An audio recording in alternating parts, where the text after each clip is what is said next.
Isang mapagpalang hapon po sa ating lahat. Welcome back to my channel. So yan guys, nasira po yung scope natin. So yan, ipakita ko sa inyo. Yan, ito po yung sira niya guys, yung bandang kaliwa na pihitan. Ito po. So yan po yung sira niya.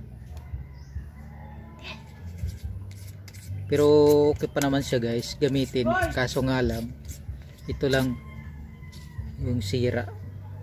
Kasi pag sinilip nyo dito, parang parang dalawa yung guhit niya. Yan. Yan, PM lang po kung sinong may gusto ng scope. Pamimigay na lang natin to. Yan, ito po yung laruan natin guys. Ilagyan ko na lang ng iron sight. Yan.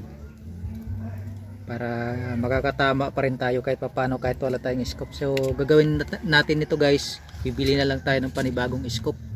So PM lang po kung sinong may gustong ng scope. Yan, bibigay natin to.